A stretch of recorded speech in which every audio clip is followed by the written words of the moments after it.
Hey guys, welcome back to my channel. My name is Monish. I'm a qualified chartered accountant and I live here in Australia. So today I thought I'll do a video for international students planning to come to Australia. We're going to talk about the place, the food, universities, the expenses, and the job situation. Firstly, the place.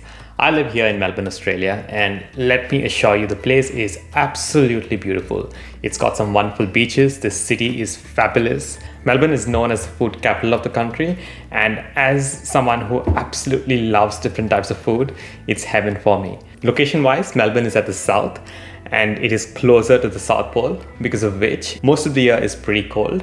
And for someone coming from India, it can get really cold and hard to adjust to this kind of weather. Now let's talk about universities. Australia has a group of 8 universities, which are the best universities here in Australia. And if you're serious about getting a job here in Australia and settling down, and also if you're serious about learning as much as you can, these 8 universities have very good courses, and you must try and get into these 8 universities. Because they're the best universities, obviously the fees are a lot higher. When I came here back in 2007, I studied in Monash University, which is amongst the best 8 here in Australia. And the fees were around $3,000 per subject back in 2007. Now the fees varies depending on which course you do, but I would expect the fees to be somewhere between $4,000 to $6,000 per subject here in Australia. Now, a lot of international students want to actually get a job and try and pay the fees themselves. I was one of them, and sorry to tell you that it's very hard to get a job here.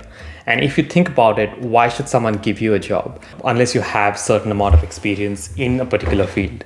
Even if you go for a job in a restaurant, have you ever actually been a waiter? Have you actually ever been a dishwasher? Why would someone give you a job? So it's really hard to get that first job. I started off as a dishwasher in a small restaurant, and from there on, I built my contacts and slowly, steadily got better jobs. Like I started working in a bar, then I started working in a restaurant, in a casino. Is it possible to save enough money to pay back your fees whilst working? It is. A few friends of mine have actually done that, but it is extremely hard. So they didn't go back home for probably 2 or 3 years. They worked all summer. As an international student, a lot of you probably know that the laws are that you can only work 20 hours a week and you can work 40 hours during your holidays. So during the semester, all you can do is probably get enough money for your rent and food and a bit of fun. But you have to work full time through your holidays in order to get enough money to pay back your fees. Another point to consider is culturally, there's a lot of difference between Australia and a lot of other countries where international students come from. One of the main differences and one of the main problems I faced is a very simple problem. Firstly, I must say that Australians are the most casual people on the planet. The way they speak is casual. They might even go for a very formal meeting just wearing shorts and a t-shirt, which works very well for me because I personally am quite casual and I can't do the overly formal things. Because of which, one little obstacle I had faced when I came here is that in Australia, people call each other by their first name. It doesn't matter who you are. So even if you're professors in universities, I had to call them by their first name.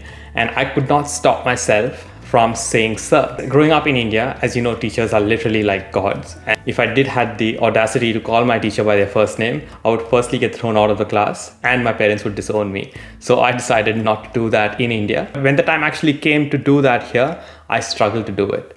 So there are various small cultural barriers that you will face through your journey.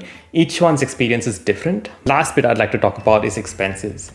Australia is extremely expensive.